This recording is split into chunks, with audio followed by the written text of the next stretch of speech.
All we wanna do is party and bullshit and make sure that we have a good time. Yeah, it's a Litty Talk.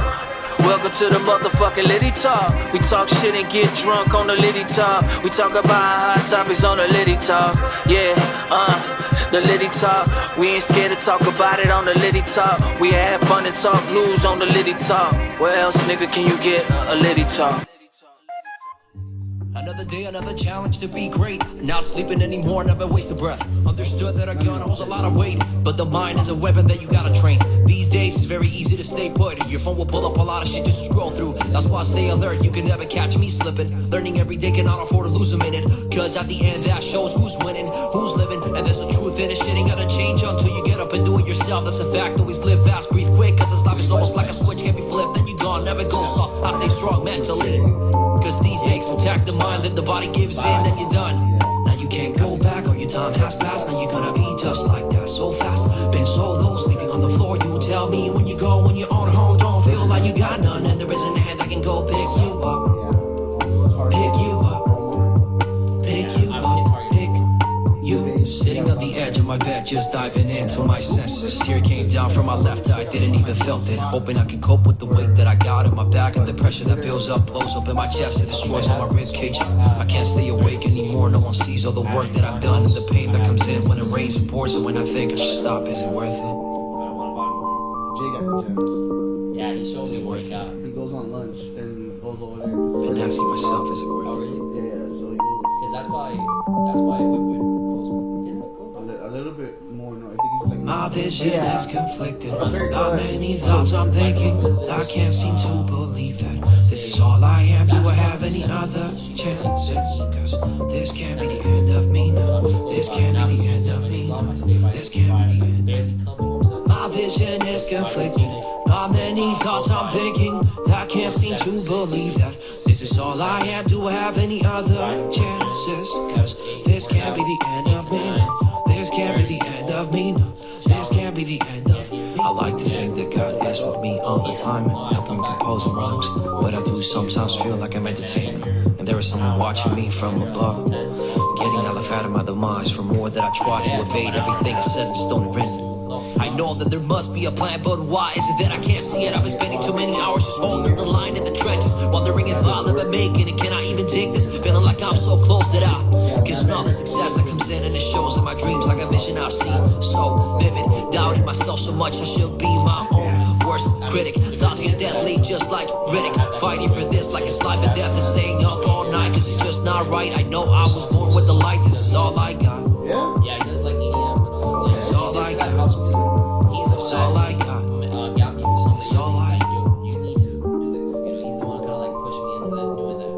And then he has like 2 speakers. I put the mic, I put the interface, I have a computer. Okay. So, you know, he helps me with that, which I'm very appreciative. So that's a plus to your relationship. Yeah, exactly. So he you know, we have a good relationship. It's just her and her dad. And the days that I'm off, since they know that I live far and I've had accidents coming down all the way from there here. Just moments that I'm too tired and I fell asleep behind the wheel. Oh shit. Yeah, I had one accident that I almost could have died on it. I fell asleep and I didn't have a drink or anything else. I fell asleep and You're just tired. I was just tired. I knocked out. I don't remember anything. Last thing I remember, I was making a left on Eureka. I put Eminem's album. Which one? What number? No, it was one of the new ones that came out. Music to be murdered by. Oh, okay. Recently, I just came out. I was like, I have to listen to this. I gotta wake up. I'm gonna put some Eminem. Yeah, right. And yeah, it was cold that night. I made a left where the casino was at in Eureka. Don't remember anything else. Wow. Yeah, I just heard. I remember it sounded like when the airplanes in the movies going down, like beep beep beep beep. And I remember that I got out of the car. I didn't know what was going on. Pushed the door out. Saw what happened. A guy was yelling at me. I had hit 2 kids. I mean, like, they were in a car, obviously, Right. thank God. They were about the same age, but they were like 20, I believe, 21. That time I was 23, I believe. Right. It was 2 of them, passenger, driver, and then 3 in the back. Wow. Nothing happened to them, thank God. Thank God. I hit him from the back and I ended up in the front. I was so confused. My ears ringing and stuff like that. He was yelling at me because he thought that I was drunk or high or something like that. And I looked at my car. My car was total. Yeah. I started crying because I was like, man, my car, like, this is my car. I was my baby. and then he saw like you were emotional, you were sober. Yeah, like I wasn't drunk or anything. I told him, I was like, listen, man, I don't know what happened. Like, you know what I mean? Like, and the cop got there. He saw I wasn't under the influence or whatever. Let me go. But yeah, man, like, and then little by little, I started remembering little stuffs, like little moments and flashes. Right. But to this day, I don't remember the drive, how I drove. It's insane. Well, God bless you here, bro. All right, so let's start up real quick. You know the fucking vibes, and tonight, in seat, first time music session with my brother Matic. Thank you for coming through. Thank you. Appreciate you, bro. I haven't done a music review with somebody, I think, and I've been doing this for 7.5 years. I don't think I did and I don't want to call it a review. I call it like a vibe, because I don't want to review anything. I already know your shit is good, so I don't want to like review it. I just want to listen to it, vibe with you. Thank you for coming, though. No, thank you for having me. Means a lot, bro. And you're having a little light drink with me. I know you said that you drink on occasions only now. I do. So I appreciate that. So, I appreciate it, bro. Before we get started, you heard this track that was playing. What was it? That's Rules Nobody Follow. Rules Nobody Follow. So we played that track just to ensure that the licensing of the music, this, that, and the other doesn't kick us off yet. So I want to give that disclaimer out there. Before we get started, I want to put you on the spot, though. Okay. Nothing bad. Nothing bad. I hope so. No, nothing bad. Promise you. I'm never gonna make nobody look crazy. But I heard you got lots of unreleased music. Lots. Yeah, like I do. Crates. I do. So we're gonna hear at least one today. One. Doesn't matter. I mean, I have so far. I have 30 songs. Okay. Not released. And then from my old ones that I have about 79. 79. Yeah. So 79 that were done between 2019 to 2021, 2022. That may or may not be released. I have one that I played actually recently. That's with the two friends that I told you, Brent and Gabriel. Then they're also Brent's basically, he's my engineer, but he also raps, and then Gabriel is the one that he raps with us too. That was 4 to 5 years ago, and I believe we're gonna drop that one. He actually released a song recently, both of them. That's 4 years ago. That was done 4 years ago. Which is since we have that amount of songs, I told him, I was like, listen, some of those songs are amazing. We should just release them, or redo them and release them again.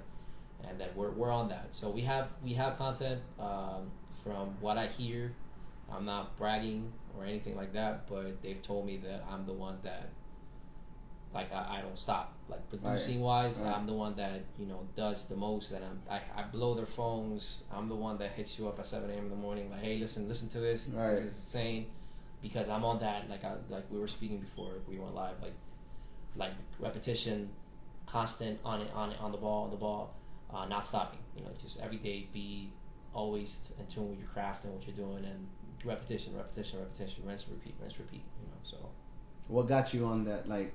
And this may turn into another interview, so because you're in person, so I'm seeing you and I'm listening to shit, so I gotta like question some things. Okay. But what got you on that tunnel vision feeling where it's like you said, I'm rinse, repeat, I'm getting up, I'm starting this, I'm on that, because I heard your SoundCloud music and amazing, and I know that you took a break for a little bit and you came back and you started doing things.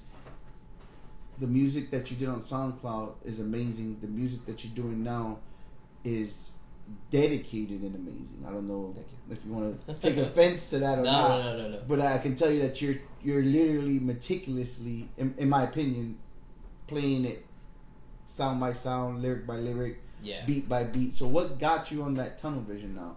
That I can say what got me like that is just viewing how time passes quickly, and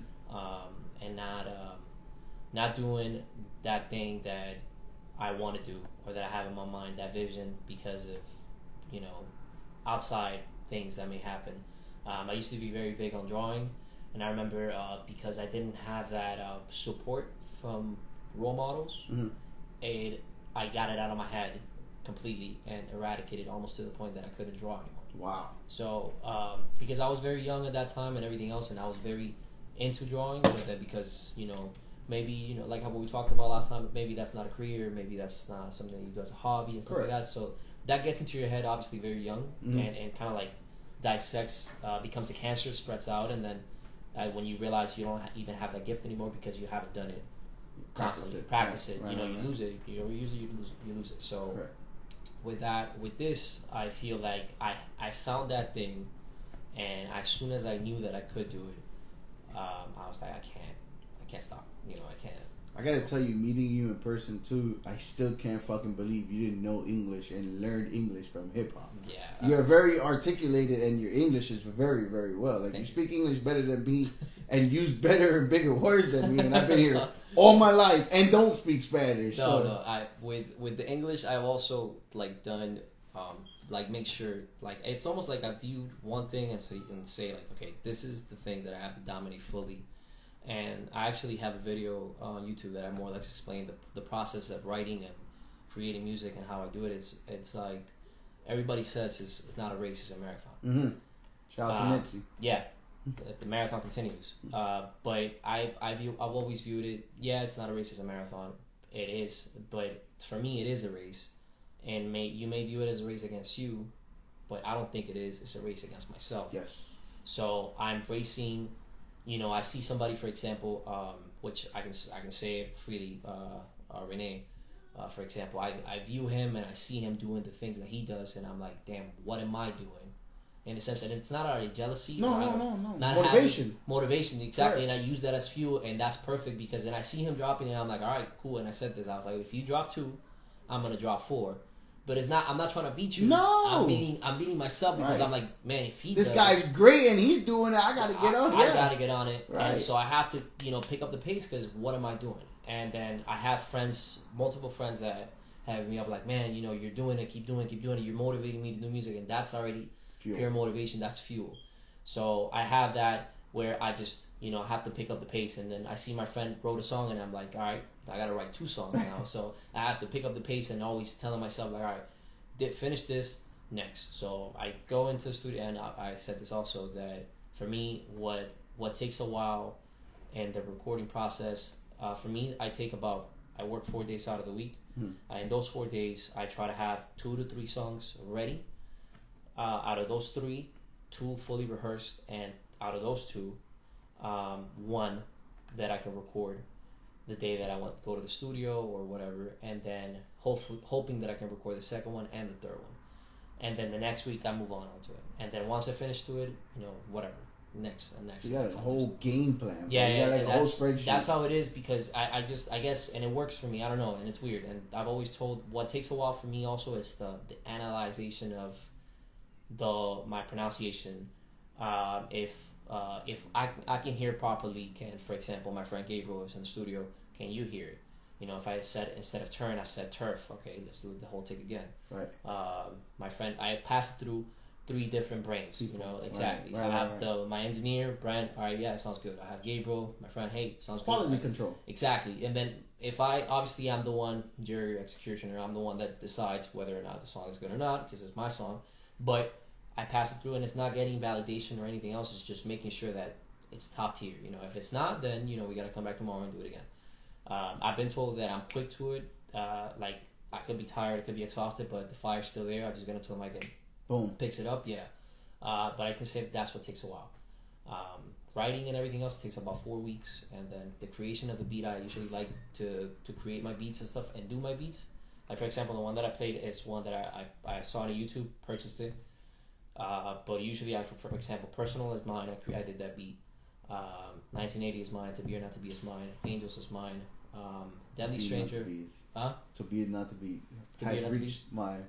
Yeah, that's like my questionable number 1 from you. Oh, yeah? Yeah, I from the new shit that you dropped. I spoke with Jay. He heard it. He's like, damn, like, you probably should put this in the album. And I was like, damn, but I kind of like already have it scheduled to drop with Angels. Because the reason why I dropped Reflections Part 1 and 2 is because my friend Gabriel told me this, like, Personal sounds like a track where you come in and you come out and that's it. You came in, you said what you needed to say, and then you close the book and that's it. And then but it feels kind of empty at the same time because it's quick. And then he told me, like, maybe if you add another song, if you add this song, and then I showed him 1980 when I did it, he's like, yeah, like, if I was to, he told me, if I was to hear personal and then transition out tonight thinking, I'll be like, yeah, this guy does it. You guys are putting in a lot of architect to the music, bro. Yeah. Like, and I appreciate it because it gets me back on my toes. Because there's some music that I just listen to, and I listen to it for like even somebody's single. Sometimes I'll listen to it for maybe 3-4 times, and I'm like, okay, cool, and I can decipher that. And it's your lyrics are something to study, but then it's like the sound, the transition, the delivery, things like that.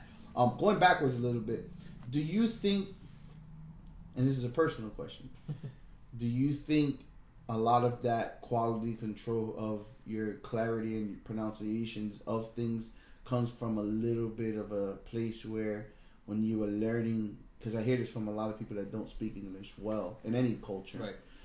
Does that come from like a subconscious thing when you were younger where you were scared to speak because you didn't want to get laughed at and things like that? Yeah, so I had I don't know if you've seen the movie from Spider-Man, the new one that came out, to canon moment, I can say it. You know, like something happens and it changes your life type thing. Right. I could say that was my, I was here, it was 2014. I have been 2013. It was my first year here in the United States, in Miami. Right. And I was in school. I was in biology class. They made me read out loud a book, a section about lightning. We were studying lightning.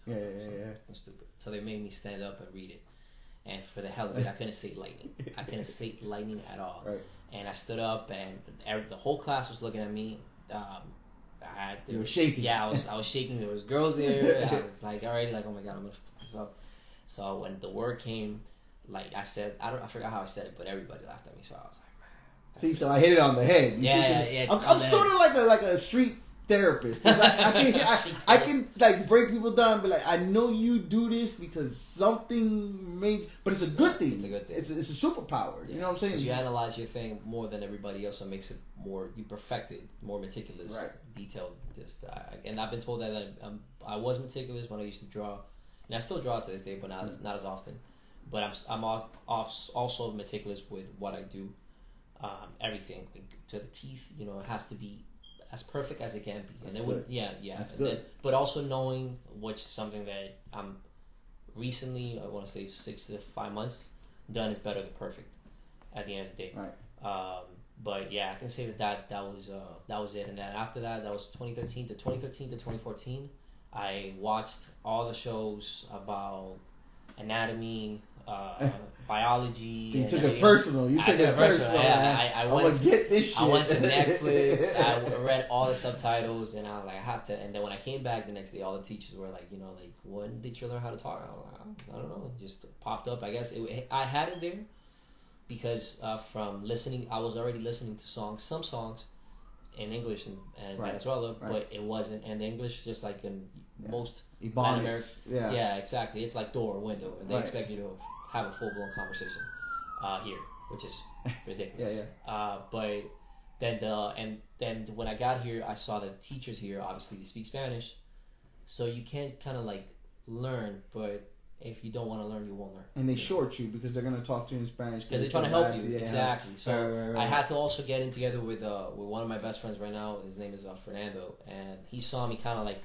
evolve onto like how now me and him have that conversation, because back then when I met him, like I could barely communicate myself onto it. Turned off. Yeah. That's why you're just not playing. Yeah, we'll put it back on.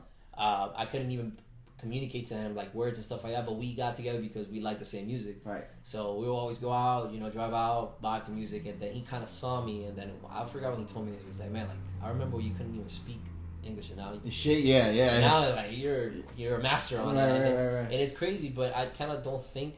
Do you remember not knowing English though, kind of, sort of? Because I can't focus. I can't. Yeah, because I always say that living my life before I came, it's almost like a dream. It's like kind of like past. It is the past, but I don't know how to explain it. It's kind of like way too far away, and it feels like a dream. Right. I remember everything, but it's kind of like I have to eliminate that in order for it to make place far, yeah. To that, bro. Yeah. I think like you're blessed because like you're living another life. You know what I'm saying? That's what I say. Like it's two lives. It's kind of like dreaming sometimes. Like I had a dream when I was doing this. Was that real or something? Was that real? Yeah. Well, you know it's real because you were. But it's so far away because you have replaced it with so many memories, Right. the new ones, the things that happened, good, bad, evil, whatever, and now it just feels just so far away. And then obviously when I see, for example, family members coming back, and it's something actually I want to say bad, but at the same time good, because obviously life does have to go on. Correct. When I see family members come in, and I kind of like don't feel the same affection as I had in my memories that I would. Right. Which is bad because obviously they're family. Of course. But you also have developed this life, and you already grown so much out of it. Something personal. I mean, personal. yeah. You have already evolved. You're not intentionally like disconnecting from them. You don't choose that. Yeah, if something bad was to happen to them, God forbid, you will be there for that person. Right. But like I had recently a family member that came. I haven't seen her in 5 years. My aunt, and when she left, I broke down into tears in the car. I didn't know what was going on, but I broke down into tears because I haven't seen her in a while, and now I don't know when I'm going to see her. Right. So, but that's how deep that is, that you don't even can't even control it. Because when I was there, I wasn't crying at all. But then when I was driving, you broke down. Yeah, because that's what I'm saying. Like it's so far away that you see it, but you kind of like submerge it just to have this life and continue doing your things, like daily life, going to work, being with the person that you are right now. Yeah. So. And just imagine 5 years from now, when you continue on the path that you're on now, because you're also creating a new life. Yeah, so you're gonna evolve. I'm manifesting for you that you are gonna stay motivated, dedicated, and just all into this. So when that evolves and you move on to the next level, there's gonna be so many, whether in not in a malicious way, whether me and you never speak again, right? You can still go back on YouTube and see this kind of thing, that. And it's another life. Yeah, so you're like, wow, I can't remember when that happened. Yeah. I mean, and I think like because some people want kids, some people don't want kids, some people have kids, some people don't have kids, some people are not ready for kids, whatever the case may be. But I think like my kids are like my line of like life events. My kids, because I always can remember different events of my life when I think of them, because you can't forget your kids, right? Of course. So you can't forget events that happened and where you were in certain situations in life. So when I think of my kids, that's like my thing to write. Oh yeah, I was there doing that. I was doing this, because I kind of don't remember much before my kid. I mean, I do, but it's almost like the same thing as a dream, right? But I can remember day by day, point by point, when that happened, when they were here and when they were So I can remember what I was doing. I can remember vividly the day my son was born and what happened prior to that. I can tell you, my brother was drunk and high, painting a room blue and red. The night before, he had a baby. He was so drunk and high, he had like a cop belt on. See, like, who remembers crazy shit like that? But no, but you have such a detail, because it was such a special moment. Right. To have events of it. Just like I remember the first time that we got and we did a song, and it sounded great. And it's like, oh, that's my your God, kid. Your music is your kid. Exactly. Bro. And that's what I'm saying. Like, I had somebody, I was playing my song, and they asked me, oh, like, what did you, what are you saying there? Like, what is it that, what's the message behind it? I'm like, I don't know, because it's a memory, right? And it's also you're purifying yourself from whatever feelings you may have. Just like, for example, with personal, I wrote that song a few days before my parents had gotten into a bad car accident, and my sister almost died, passed away. They were hit. They were on the traffic light, and somebody came, I don't know how many miles in, and they hit her from the back. She was all the way in the back, and then she got smushed into. She broke both feet. She could have lost a foot. She was in the hospital there for, I want to say, 2 weeks. And that day I was recording. I recorded the first take to personal. My friend Gabriel was there. I went to sleep. I had to work the next day. And I woke up 5 a.m., 4 a.m. I had like 10 missed calls. They were calling me. Holy shit, so you slept through... I slept, but I couldn't... Not intentionally. Not intentionally, yeah. Yeah. I fell asleep at 12. The accident happened at 1:30. Oh, so you're gone. I was gone by that time, and I had to work at 7. Was that person drunk that hit them? Or did they fall asleep? No, it wasn't... Nothing bad? It wasn't determined as if he was under the influence, although my parents at the scene, my dad specifically, he says that the guy looked like he was under the influence. I only asked that because it's like ironic how I thought about it too, and it got into my head. But like when the guy got out of the car, the first thing he said is like, "Oh, can you just order me an Uber, please?" Which already tells you like you're not all there exactly unless you're like you're dazed or like other than that exactly. Or then when the cops got there, he was laughing also. Things like that already tell you like, yo, this guy's not there. Because, for example, comparing it to my situation when I got into the accident, you're crying. I was already crying. I was like, man, like, look so at what either I've you're done. crazy or inebriated. Exactly. Yeah. So there must be some emotions for the actions that you've done so far. And then I saw his record, and things like that. The guy. I don't want you to get digging and I just want to like connecting it. I get what you're trying to say, but with that said, like I guess with that, I needed to do that song for me to connect. Evaporate that memory from it, and I also put a video up, and then I remember Renee put some comments in that's how it is. I was so frustrated that day. It was a day off that I had to request a day off. I went home. I woke up at 9 a.m. Got out of home, went to groceries, bought something for my sister. Burnt out. Yeah, I was already like I was the whole day almost. I want to say like good 15 hours outside of my house. Like I was in the hospital. Right. There spending time with her and stuff like that, and then when I got home, I'm like, I was in that Kobe Bryant mentality, like, I have to work, I have to do something. I did a video, I'm like, I don't think I'm gonna record. 10 minutes later, I'm recording. Yeah. And I was so frustrated, I was so burnt out, I couldn't even, my phone turned off. You know how everything goes wrong when you're not in the right state of mind. Favor. Exactly. My phone turned off, the computer turned off, and there was some static happening when probably there wasn't any static, but I was just going insane. It was already 1 o'clock. I was like, man, I need to go to sleep. And I called it. But then the next day, I did take it an hour. So, like, it's just something like that.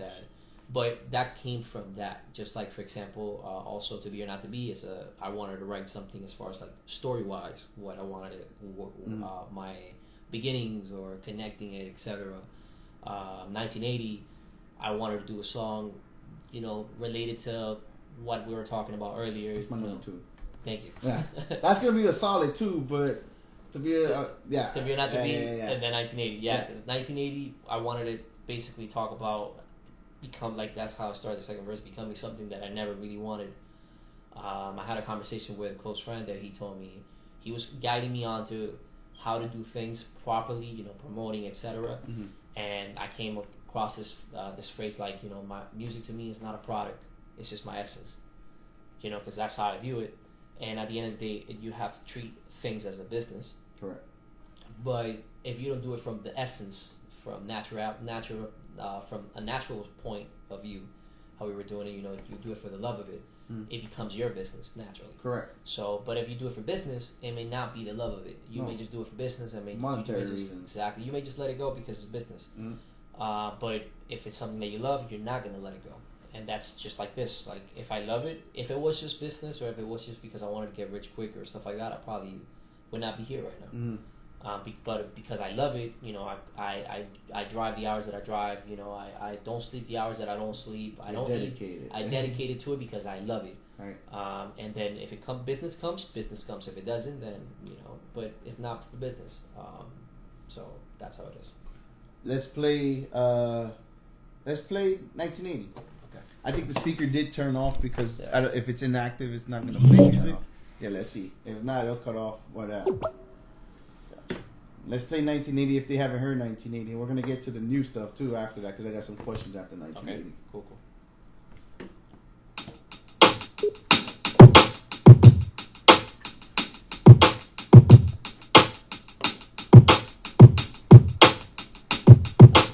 Music to me is not a product, it's just my essence. It's what makes me keep on going and flowing. It is benevolent to the fullest degree. Like she just went and got a PhD. All the times that I was lost, I am found. No matter the storm, the sun is always coming out, shining on me or in front of me. And whenever the tears are approaching, reminds me that God is always there looking to support me. If you lost someone, remember you still got yourself. Every part of my brain training like a bodybuilder, pumping lyrics that be dropping from the tree of life. To let them be a beautiful thing or my demise is my decision. Many temptations I reach my inner vision, like it did to even Adam. The apple is right there, maybe I should just go and try it, and go ahead and drink myself until I'm done. Till I'm dying.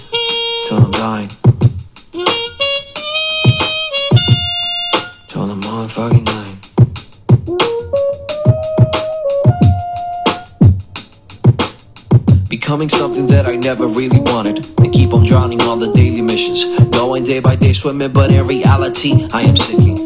In an ocean where many souls have been lost and taken away from the paradise that could have been then created. Many mistakes accumulated. Every day I struggle with addiction. Every hour that passes, it's like a second or a minute that I could have used. Investing in is something bigger than myself, rather than go and give a view to those things that wipe out your mental state and the physical states. But it decays instead of giving it to something else. And this is something for you just to listen, hear it, let it touch your spirit. I'm writing this for you and not so you gotta feel it really by you. Coronary artery taking you far away through many, many galaxies. This is just a piece of the odyssey, which I'm the enemy, the hero of this eulogy.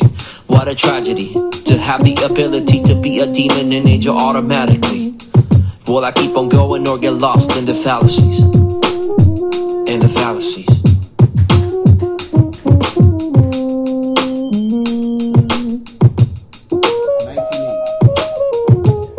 1980. I see it hits with you too. I see it hits with you Yeah, too. man. Yeah, I feel like almost. Are you proud of it? I know Yeah, things may seem like, so I hard to don't know believe, how to say it. but you How to say do it? I not feel need like to it see seems to unreal, believe. so I can't really process I what's know going on. things I may don't know seem if that makes so sense, but hard that to feeling of being unreal But helps you do me not need to forget see to about concentrating about that, and it's already out, and just let it be, and just focus on what I need to do, and just go with that tunnel vision type of thing. But sometimes I do step out, and I'm like, wow. And I know it's a cliche, but is it really a therapy? Like music is With your that, therapy? yeah. I go to therapy every 2 weeks. Okay. And you know, my therapist always tells me like, yo, don't stop doing music. You know, Good shit. because that's your safe haven. And if you don't do music, that's how I know that you're not doing good. You know, if you don't record, if you don't do this, Good if you didn't go to the studio, you know, when you tell me like, oh, I went to the studio, I recorded this, you seem already with a certain energy. If I don't see you like that, I already know that that's probably There's a a problem. Exactly. Right. Or, you know, it could be, you know, you had a bad day at work, just like how when I posted Deadly Stranger, song that I dropped, I posted a video saying, you know, my life is going to crap right now, but music is still there. You know, so that my life is not crap. You know, like, I don't know if that makes sense. You know, everything could be falling The apart. same analogy where you said if somebody dies, you still got you. Exactly. Yeah. If somebody, exactly. In that track. Exactly. So if you lost someone, remember you still got yourself. Right. You know, and that's, you know, you still got a hand that can pick you up, which is yourself. And everybody looks for outside validation when you got your own validation. You know. Right. So.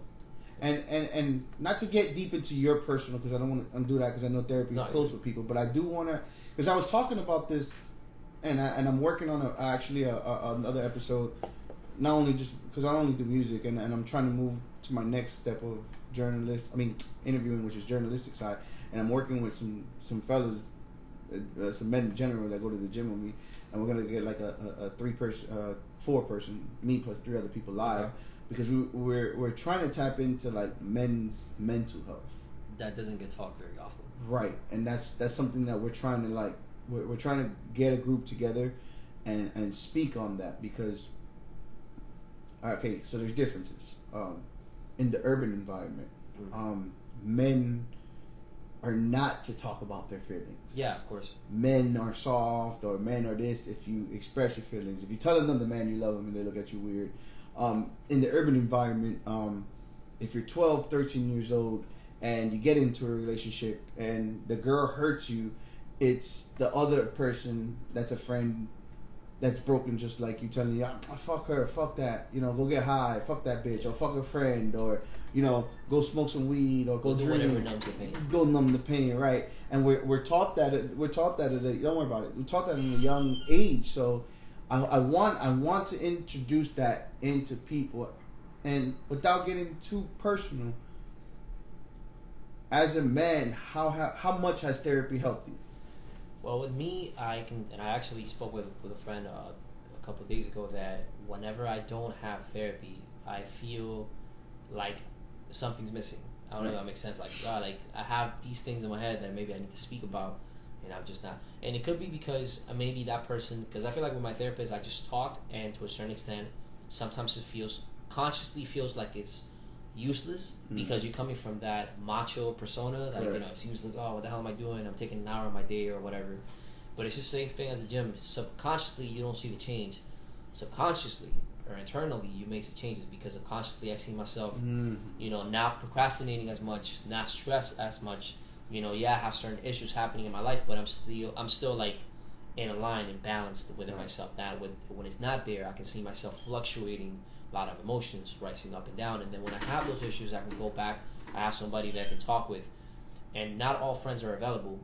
Right. And I've actually talked with a friend that got me into therapy. He's like, man, like you have so many issues that are pulling you from every little string that I'm trying to help you because I'm your friend, but I can't help you because I'm your friend.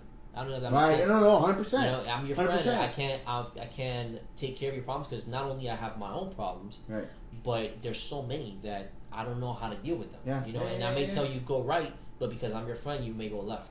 Correct. But then if the doctor vice versa. But if the doctor tells you need to go right, 99% of the chance you're gonna go right. Just like the doctor says, it's not like me telling you stop drinking because it's bad for your liver. Right. And the doctor telling you, hey, you have a bad liver, you need a replacement, you need to stop drinking.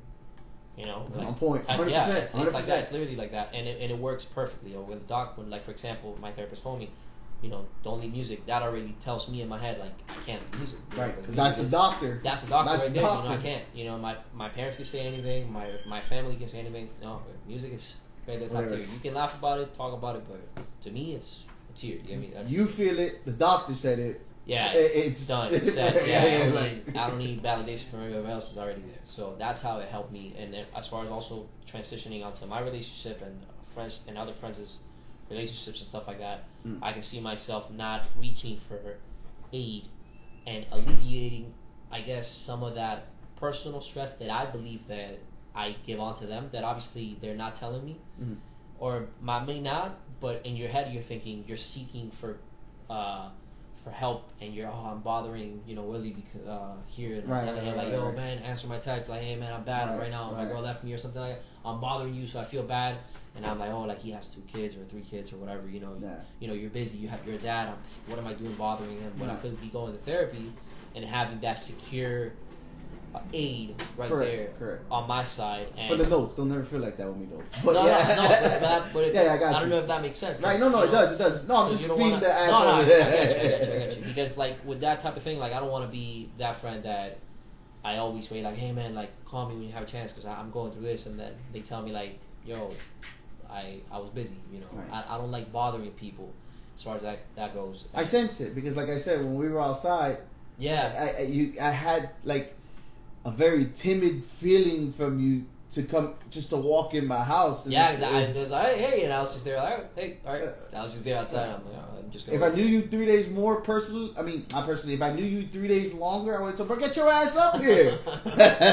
But no, I hate to cut you, but I do sense that, and where does that come from? Where you feel like bothering people, or is it just going back to being alone, coming in? It comes, and I believe it connects to that.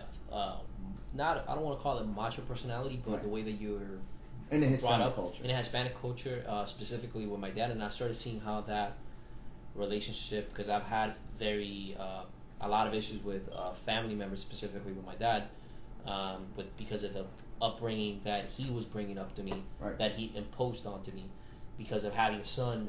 And for example, I wasn't a person that when I was a kid I didn't like going out or playing soccer or being I'm very active in the gym. I like the gym, and I love being athletically healthy or whatever you may want to call it. But as far as sports, I was never into sports. I could play soccer, and I'm very active. I like running, but I wasn't into sports. But in comparison to my dad, was a very athletic person.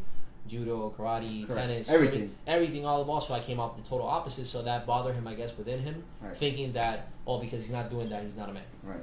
Or like I love cooking. I always love cooking. So I always look at my mom cooking, and I want to do it. So he would 6 days out of the week in my house. Yeah, I cook 4 days out of the week. So no, I cook 5 days out of the week actually.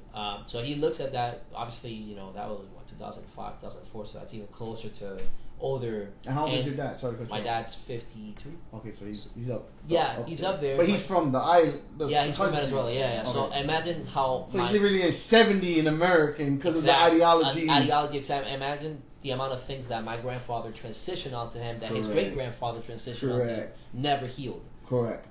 So with those things, I've always had that problem with that, and talking about also the detaching myself from drawing. and not to blame it onto him because obviously nobody knows how to be a father, nobody knows how to treat maybe you learn day by day, and up to this day he feels bad, and he also saw that in me that once I grew, he saw how detached I was from him because of all these things, because fights and everything else. It kind of connected in my head like, all right, for me to be okay, I need to detach myself from my dad and step away from there, and then from in order for me to be safe emotionally, physically, or whatever, etc.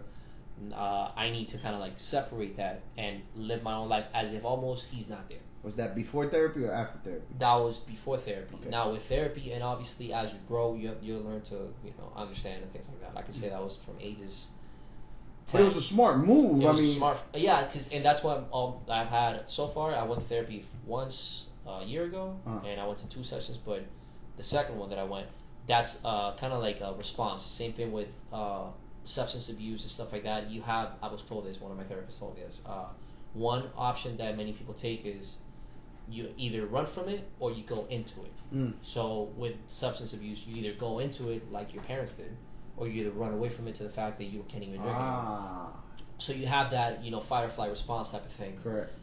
Whatever you may want to call it. For with my parents, it was drinking. So I can't, I'm drinking. I like drinking, but you have never. I don't think I don't know who's watching this, but whoever watches this or my friends or whatever, nobody has seen me drunk. Correct. Nobody. I've never gone full belligerent. out. Yeah, because I seen that, and then I have that memory, and I hate seeing people to that extent. And not that I hate it, because if we're having fun, we're having fun. Right. But if you're somebody that I know get close and have things like that, it kind of like touches back deeper onto myself, remembering those memories. Correct. Traumatic memories, I guess, per call it like that. So I kind of step away from even drinking beer, because that's what they would drink. So like I see that, I'm like, I can't drink that. I kind of got to step away from that. But as I grew, I developed from it. And therapy also helped me understand, like things are like that, and having more conversations. And going to therapy helped me more learning communication, or I guess proper communication with those members or those family members or whoever it is, to communicate and understand their point, and also for them to fully understand my point where I come from, without having to go ballistic and yell out, just like how you're taught as a Hispanic. You gotta be the man, you gotta yell out or whatever. When in reality, the loudest in the room is the least with power, type of thing. So that's something that I can say from therapy that helps up a lot. Still, there's always room for improvement all the way till you die. But I feel like that's something that's helped me a lot. Bro, you got some gems. Got some gems. So listen, we're gonna take a break. Yeah. So the last interview we had, I want to ask you. It was a month ago, actually. Yeah. To be exact, maybe was it a month? Yeah, it was like 2-6. So. Yeah, it feels like it's been a while. Yeah, it's been a while. What has been what's happened since then musically? Lots. Yeah. So far I have another song dropped. I dropped Reflections Part 2. Mm-hmm. I dropped Deadly Stranger, which was a song that was originally on SoundCloud. Okay. Finally got in contact after 5 years with the producer that made that song. He replied. He was off the grid. So I was chasing him for 5 years trying to get that song, trying to get the rights from it. That's what I was going to ask you. So the clearing rights and all Yeah, that? it's all clear. Yeah, with Deadly Stranger, I talked with him. We're cool. Did he like it? Yeah, he loved it. He loved it. And then I hit him up on YouTube, and I'm like, hey, man, I love your track. I did something on SoundCloud. Please check it out. And then I hit him up through Facebook, and I'm like, man, I've been chasing you for 5 years. I need you to answer their phone. And then he answers. He's like, man, I'm so sorry. His name is Robin Nolan. Awesome producer, engineer. Awesome. He even raps and everything. So he's super cool. And how does that work? Do you like? I don't want you to maybe explain something that you can't explain. No. But it's like, is it a payment exchange? Yeah. So for example, for Deadly Stranger, I bought a lease. So that's what it is. So, but that be the reason why I bought the lease is because it's been up for almost 6 years. Nobody that I know or seen has used it. I'm on my way of buying the full beat. But because I just wanted to get the song out, I just bought the lease. And I contacted him. I was like, hey, do you know anybody that sent you up about this beat? And he's like, no. Right. Talked to him, sent him the money, bought the lease. I with whoever I work with, whether it is with Rob Nolan or I'm working with somebody, the song that's dropping right now, Who Is He? That's the name of it. I contacted the producer through Instagram. I'm like, hey, I work with this beat that's from you. I already bought it.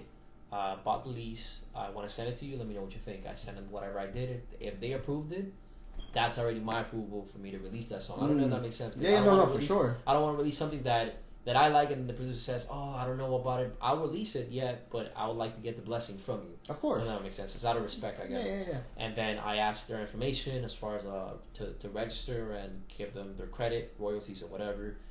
Make sure that I input all the information correctly, and that's about it. So. And I asked this because there's some people out there that literally have no idea ideology of what it comes to. Thanks to Renee and other people, another person that has helped me a lot. His name is Javier.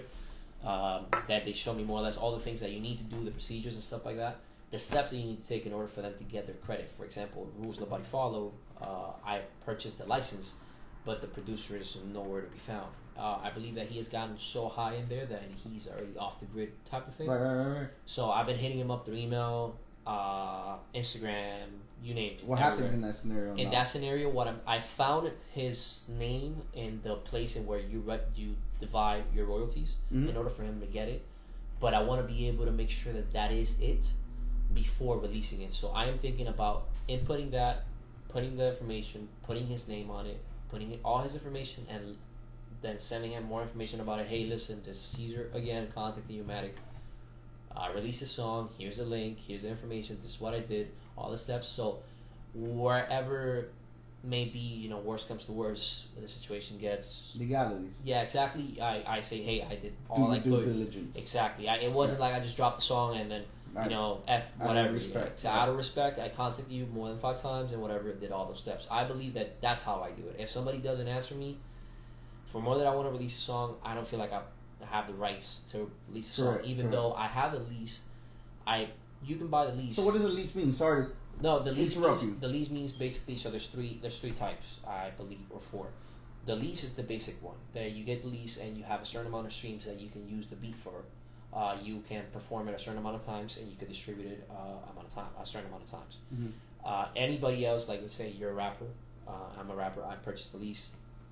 I can buy the lease, sing over it, put the song out, etc. But you can also do it and buy the lease. Does that make sense? Yeah.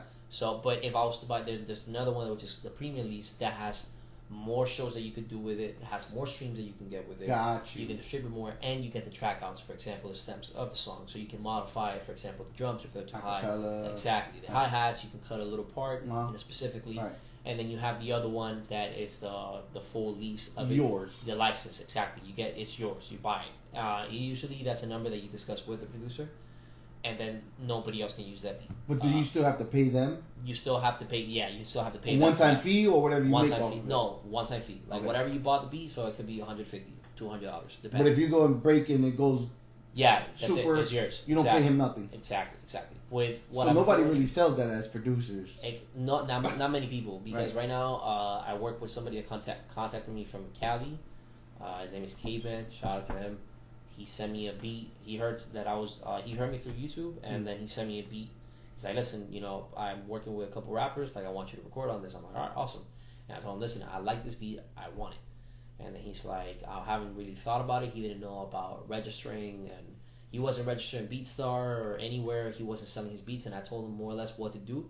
He did it, and then he put out the lease and the percentages and stuff like that. I told him, I'll do it. I'll purchase it right now. At least I have the rights to put it out as my song, but he has some rights to it. Gotcha. And I told him, like, if that's cool with you. And he's like, all right. He's very, very, very, very new. Like, he didn't even have a store as is, like, selling his beats. He has never sold a beat. Okay. So I got him, like, really early. So I told him, listen, we'll both get profits out of this. I don't mind you making money from it.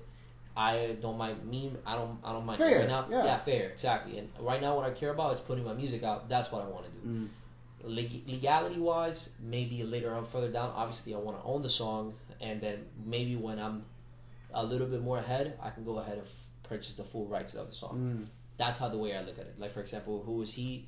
I'm thinking about contacting the guy and telling him, like, hey, listen, how much it is? I believe he told me 150 or 170. I may do it. Whether how my finances are, whatever. Right. But I'm not really on it 100% because I just as long as my song is out there, that's what I care about.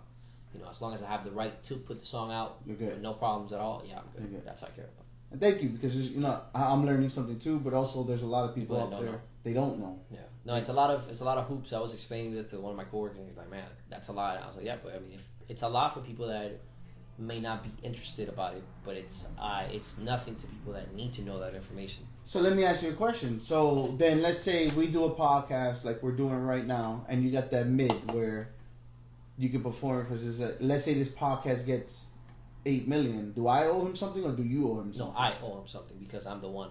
I am the licensee. Gotcha. So I'm the one that has the rights to play that song. So for example, with the podcast, it wouldn't, from what I read in the contracts, it wouldn't file into a performance, nor would it file as a stream. Obviously, I'm playing it from my, like right now, for example, to Beard, 1980 is mine, so that doesn't matter. Yeah. No, I'm just giving you a scenario. As an example, but if, for example, if I also play Rules Nobody Follow, and let's say we have a show right now, and I also play Rules Nobody Follow once, the way that I see it is that if the producer was to see or view that song was utilized more than once, and there's systems and places that catch these types of information, if it was played if it was performed, right, how many times it was played, etc. I believe the producer will contact you and be like, "Hey, listen, I saw you perform this song more than once. You need to purchase a new license." Right. So, like, let's say if I have 150,000 streams for Deadly Stranger, that's the limit. The producer will contact me if he sees that. He will contact me and be like, "Hey, listen, you already have 150, so you're gonna have to buy a new license." Or pay him. Or pay him, exactly. Which doesn't matter. I'm fine. Like, I don't care. I'll pay you. I got 150. Yeah, I'm good. That's it. You know. But now, can he create some crazy numbers? Since like, oh, you hit 151, so I want 100 grand for that. No, because throughout those 150, they still getting profit out of it. Got you. Okay, yes. Because usually most contracts, for example, with BeatStar, they're 50-50. So 50% for the writer, 50% for the composer. Got you. For example, for the song that I told you from this guy that contacted me from Caveman from Cali, he put he asked me if I wanted 50-50. You know, out of respect, I told him, listen, I kind of would like to be 60-30 or 60-40, whatever. He's like, all right, cool, like I'll change it. He changed it, and that's how it's gonna be. With Rob Nolan, he said like, whatever you can give me, I'll appreciate it. And I was like, oh, do you mind if I give you 25? And he's like, I gave him 23. Sorry. Yeah. It's like, all right, perfect. That's business. awesome. Yeah, that's right, business. right, He's right. like, I whatever you want, whatever number you throw at me. You come to a fair agreement with everybody. I don't wanna impose anything because if it wasn't for your beat, my lyrics wouldn't be it. So I'm trying to be appreciative and not come in as like, oh hey, I want the beat or whatever. And that's good business because then they come back to you and hey, exactly. I got this. Like for example, Rob Nolan, he saw that we had the relationship. I got his number, and he sent me 54 beats that he had in the vault. And he's like, man, like whatever you want, go crazy. Take it, go crazy, and we'll talk finance later. I'm like, that's awesome because I now have that relationship, and he knows that I'm trustworthy to the point that I told him, I was like, man, I swear on anything that I'm not gonna take that beat and put it out. I'm gonna contact you and like let you know, like, listen, I'm gonna use this beat. How can we proceed about this? Because I'm not gonna go ahead and backstab you and put a beat out without you knowing. Or give the beat to somebody else. And, oh, there, take it like it's mine, or take ownership of something that I haven't done because that's. And shout out to them. Shout out to the two guys you. Rob Nolan, Caveman, awesome. Shout out to these fellas because it's good business, and it can get into a very ugly situation when business is not done correctly. I mean, not to talk about it because I know people don't like him. He's probably the most hated rapper in the rap game. But 6ix9ine, when it comes to Pierre Bourne and that Gummo beat, like there was a whole controversy about like dude, but I think at the end of the day 6ix9ine owns some sort of right to it. It's still going today. Like it's still going. So but then the stigma of his name and all this and all that and then probably fuels the fire. Yeah. So exactly. Like but as long as you have those that's the way that I see it. As long as you have those bases covered, I don't see the problem with it. And be respectful. Exactly. Like the next songs, which is why I'm releasing those 3 that I have. I have Who Is He, which is dropping Friday. I have Rules Nobody Follow, which is the one that I played before on the first part of the Can we hear Who Is He when we turn this off? Yeah. I want to hear it. I don't mind. I mean, well, yeah, I don't want to spoil it. No, well, that's spoil it, but I want to hear it. I won't leak it. Who Is Me? I have Rules Nobody Follow and one called Cinema. Okay.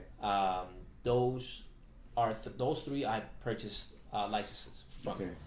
Those 3 I was the only 3 that I have and apart from Deadly Stranger, but I'm saying those 3 because those are 50-50. Gotcha. And I told my friends, I'm like, I'm trying to get rid of these because I don't own them. and I want to release them to them like out. And then Rules Nobody Follow was done in November last year.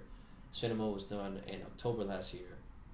Who Is He was done in December. It's not. Are you doing all your music like this now, where you're not gonna release nothing that is not done businessly correct with beats and stuff? Yeah, like yeah. that? If it's not like or yours that you made exactly. at home. If it's not me, if it's not done by me, like if and the producer doesn't have any knowledge that I did this, I'm not gonna release it. Like for example, Rules Nobody Follow. That's a different story because I already contacted him so much that I can't wait for you. Correct. But I already did all my my work. We're still trying today, brother. If you're watching, yeah, if he watches this, I hope that he does because I like to be in contact with people, letting them know that hey, I'm using your art respectfully. I'm using your art, and I'm creating new art with it, not only to promote myself but also promote you. And I also said like I'm gonna credit you. I'm gonna put your name on it with Rob Nolan. If he watches this, like I put this was made by Rob Nolan. Engineered by Brent Barella, like try to put everybody so nobody goes unnoticed, because I hate doing things that people don't know. Oh, like, obviously the regular listener wouldn't pay attention would to. Would you do 99.1 right now if he called you? What do you do if he responds finally and says, yeah, of course, 91.91? Yeah, of course, yeah. But I like it. Why not? Right. For sure. No, I'm on the same mentality. All right, let's go. Yeah, let's go because it is. That's better than no. exactly. Yeah, because and then the song is out. You're right. like, okay, yeah, sure. If you want to talk numbers, it's sure. But for me, as long as the song is out, and then somebody's gonna listen to it and go back to the other songs that I'll. Yes, 100%, bro. And this is why I tell people with my Instagram lives, like, I rather do 100 interviews with 100 people because I know let's say out of 100 people I interview. 100 people, just one out of each of those people, seeing what I was doing. I just got 100 people listening and watching me. Exactly. You know what I'm saying? They're always gonna go back. Like, and since I started this live, I believe the end of January. And I did this for when I first started podcasting. I did this in my house, the same one we're doing now, for 52 weeks straight. I never missed a Friday. Like I would do it Friday 9:30 for the first year I did this, 52 weeks straight, and that put me with a sponsor. Right after that. So I said, because I took a year off, and I said, how do I get back for people to know me? And I said, just go back to old school, bro. Just talk to everybody. Yeah. Go back to the 52, right? Yeah. Go back to just talk to everybody. Like, exactly. You know what I'm saying? And one person, so we got 3 people watching you right now. Those 3 people are always going to go back and see what I'm doing. Exactly. They're always going to hit that, whether they watch the next interview or not, they're always going to go back and say, what's he doing? Oh, I like him. And maybe I saw that. Yeah, exactly. Or send it to somebody that they know as an artist, or just. Well, that one said these things and look, right? To that, exactly. So that's why, like, when I said sorry, we went like full left, but but 99. When I say 99.1, I was hoping you were gonna say because like no matter what, I gotta win. if I want it and I like it, like by any means necessary, it needs to get out. It's a win. Yeah, it's a win. It's a win. When we started off, we played a song. Going backwards, what was the name of that song? When we started off, which rules nobody follow. Okay, I want to play that one because it didn't get cut off. So I want to let's get that one on. Let me put the back on my back. And I know I ask repetitive questions, but it's for the audience that are watching. Yeah, of course. And sometimes it's like I'm not paying attention, but I am. No, you're good. You're good.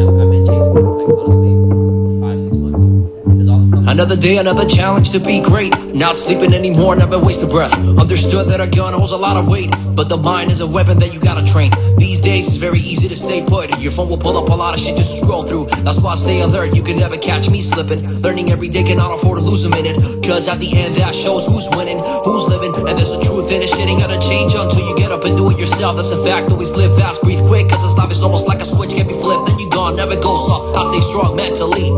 Cause these snakes attack the mind, then the body gives in, then you're done. Now you can't go back, or your time has passed. Now you're gonna be just like that, so fast. Been so low, sleeping on the floor. You tell me when you go, when you're on home, don't feel like you got none. And there isn't a hand that can go pick you up. Pick you up.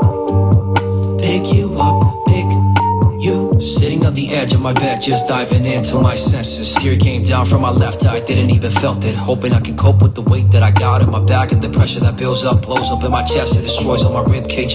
I can't stay awake anymore. No one sees all the work that I've done and the pain that comes in when it rains and pours. And when I think I should stop, is it worth it? Is it worth it? Been asking myself, is it worth it?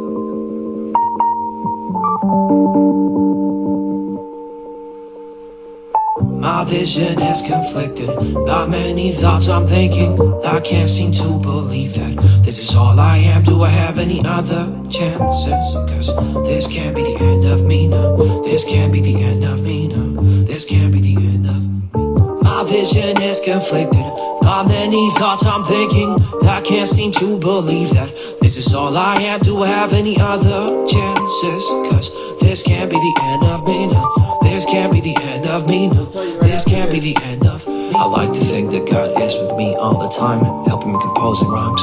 But I do sometimes feel like I'm entertainment, and there is someone watching me from above, getting out of my demise for more that I try to evade. Everything is set in stone and written. I know that there must be a plan, but why is it that I can't see it? I've been spending too many hours just holding the line in the trenches, wondering if I'll ever make it. And can I even take this? Feeling like I'm so close that I can smell the success that comes in, and it shows in my dreams like a vision I see so vivid. Doubting myself so much, I should be my own worst critic. Thoughts get deadly just like Riddick, fighting for this like it's life and death, and staying up all night cause it's just not right. I know I was born with the light. This is all I got. This is all I got. This is all I got. This is all I got. So if you're just tuning in right now, name of the song? That's Rules Nobody Follow, and that should be, I guess I spoiled it, but that's going to be releasing, it's going to be coming out this month, hopefully by the end of this month. Okay. It was mixed by Brumbrella, it's my engineer. It was prepped actually a few moments before I came today. That's a demo of it. Demo. I mean, how much better can it get? I know. Sorry. I'm pretty sure that if I tell him like, hey, listen, this volume was kind of low, like kind Right. of joking, he'll probably like make something better out of it because that's how he is. Right. But yeah, that's the next song that I plan on dropping this month. I'm trying to aim for dropping 3 songs a month. I originally had projected, I know it sounds crazy, but 100 songs all the way to August 18th. That's the way that I had it. Right now we're a month 3, and I have 30 songs. So I'm hoping I can project, 30 songs on the vault, and right now so far released 5. 6 or 5? 5. 5. Yeah, 5. 6. Why did I thought it was Friday. 6? Friday. Because we're talking Friday. about Friday, correct? Yeah, Friday. Okay. So I'm trying to project that, but I'm trying to have, because if I did the math, if I was to have 100 songs by August 18th, I would need to drop 14 songs for the next upcoming months. Working. I'm working, yeah. You're working. So I'm trying to. I don't want to drop that many because I feel like if I drop too many, the listener may not even get me overwhelmed, but it may be too many for them to catch up onto. Like for example, in 1980, you hear a line, you repeat it, and you're like, oh, Going back. that's not, exactly going back to it. I want you to have enough time for you to digest it, and also buys me time to go ahead and live my life, or take some time off, step away from it, and maybe get new memories, new visions, new moments that can create. You're not giving out chicken tenders. You're giving out steak. Exactly. I'm delivering good. You're giving out good food where it's gonna take you time to digest, taste it, yeah. good. Listen to it. I can post it again. Right. Listen to it. Maybe create a video for it. Post it again, etc. And chicken tenders are good, y'all. But yeah. steak, you got it. I do have some chicken tenders, but I don't want to drop those. I need those probably for a mixtape. Yeah, Maybe get those chicken tenders in one mixtape and just for kicks. I have out of those 30, probably I can say 2 to 3 are solid for maybe an album that I do. It's funny, have. you're gonna start calling them chicken tenders now, bro. Yeah, I know. Because we were talking about it today, and the day before yesterday, I was telling him, I was like, one of my friends, because I have like a planning board, right, where, on my phone and my notes, and I have all those things in where I put, like for example, Reflections Part 1 was dropped this day, drop 2. All right, so that's 2 songs, and I have Reflections Part 2 drop this day, and then I have number 3rd, which was gonna drop Deadly Stranger. So I have 4th, 5th. I have all the songs laid out like a plan type of thing. Yeah, you have a whole chart. Exactly. So that way I know I can just go back. Okay, this is what I'm going to drop. I was talking with Brent today. I was like, hey, what do you think? You do you think this song that I'm gonna drop is solid? You know, because I think it's solid, but I want to get your points on it. He's like, oh yeah, maybe you should drop this and this, and getting a different point of view always works.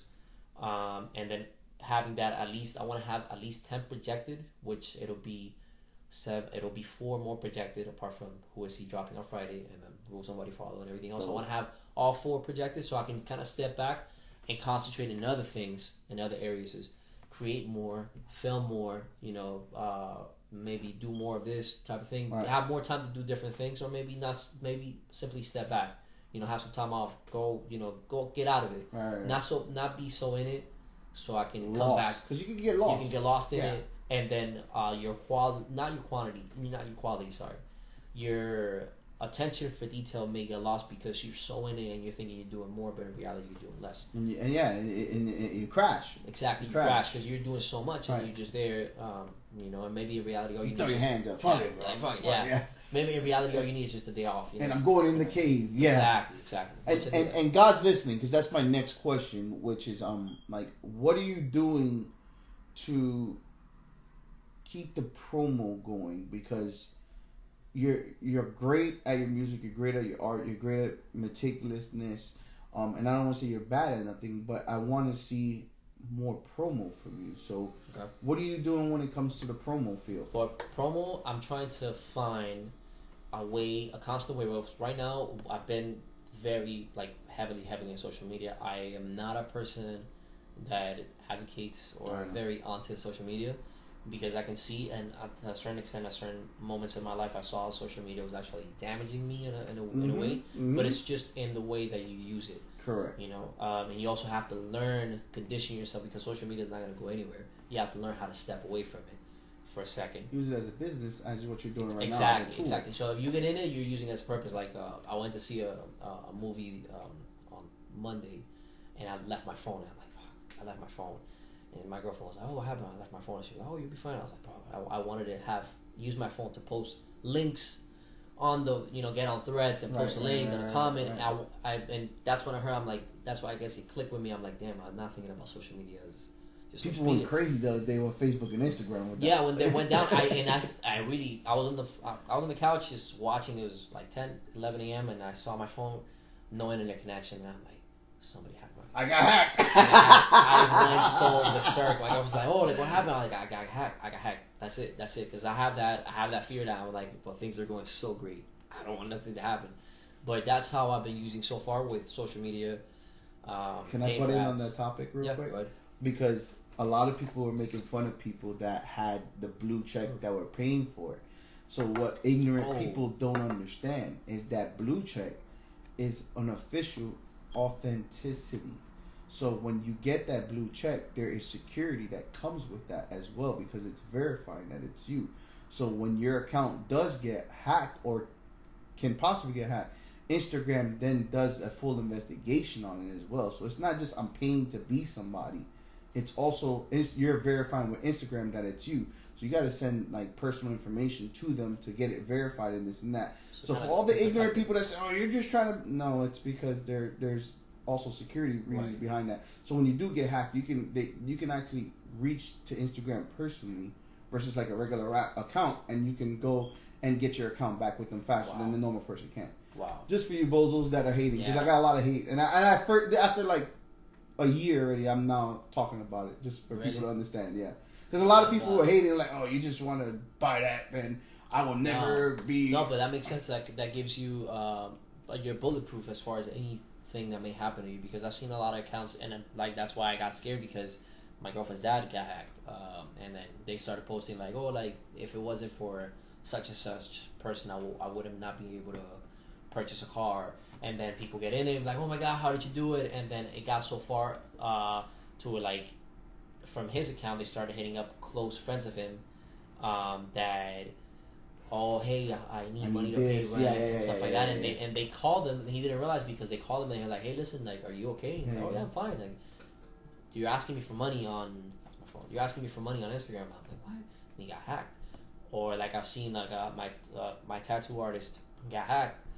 That's insane. I don't want that to happen. It happened to me and my cameraman, Robbie Joe. I don't know if you know him. No. Oh, okay. Cameraman from Robbie Joe. Really? Happened to him. So, yeah. So, for the ignorant people, guys, we're not trying to be somebody. I'm trying to actually save my profile, and that's why. Sorry, to cut you, bro. No, but that's how it is. I'm giving you homework on that, so I'm giving you homework. I may as well do it because that protects you and that lets you know that whatever happens. And the two-step authenticity. Yeah, I have that too. Put that, you need that. Of course, because I have my job also requires that, so I connected it with it. As far as like Microsoft authenticity, putting to passwords, the phone number, replacing the password every month. And stuff right, use that because it works. Sorry to cut you, bro. The promo, you're getting into that. I just I want to see more promo for you, and I want to say it on the record. Any kind of promo you need from me, because we did the live. We did this. My next step could be the studio for another big project, but I really want to do more because I believe in you. So I really want to do more, whatever I can do, and whoever I can put you in the direction with for people. Because I'm not just this selfish guy that just wants it for me. I will connect you with people to get that. So, but I want to tell you, and I want to keep telling you, put that promo on. Yeah. Anyway, so far, what's been on my reach, it's been like, for example, using Instagram ads and stuff like that. I was trying to get into Spotify ads, but I didn't see it as profitable. Correct. Not profitable, but as good as Instagram, Facebook, or Threads and stuff like that. Because Threads, you have to be in it if you. I've got a lot of response for Threads, and I don't believe a lot of people use Threads. Whoever's watching, trying. Right. Yeah, since it's very early on the stage, it's almost like Twitter when it came out. And then once the algorithm recognizes that you're an artist or something like that, there's a lot of people putting there like, hey, listen, drop your link to your song. I will add it to your playlist. And then you get a lot of connections from it. You post your link, and then you can just take an hour of your day. You get in there, you post in the comments, hey, nope, go ahead. No, you can. You can just post in there and then say, for example, hey, just check out my song, add it to the playlist, and then you get a lot of response from it. Right. You'll get people hitting you up from Instagram, contacting you and stuff like that. I've gotten a lot of response from it, so I feel like that's something that's helped me a lot, and also connecting with other artists or other people in the industry, I guess, or on that side of the business that may know somebody that can help you. And that's how it is, and you're just using your phone, Networking, exactly. For Instagram, ads and stuff like that, I have gotten my videos out. I have not gotten a lot of reach. I've gotten a lot of reach in the app, but I haven't gotten a lot of reach onto the streaming platforms per se. Gotcha. So I have to figure that out. There's a disconnection that I have to figure out how to connect with that. But as far as promoting goes and stuff like that, I think TikTok, Facebook, and Threads are the main ones. And I did my research onto it, seeing how other people that are doing it big. Your gym. My gym. You need to start putting most music on your gym. But right now, I haven't worked out on. I stopped working on the gym already for a year. Right now, I'm working on testing. You went today. Oh well, my gym, yeah. No, I'm saying when you go to the gym, use your music in the background. Oh, I get. Oh yeah, I see. I see what you're saying. That's a good idea. Yeah, that's a good idea. I mean, whatever. Every kind and any kind, use it. I mean, I don't know if you know who he is, Uncle Murder. He's a big rapper from New York.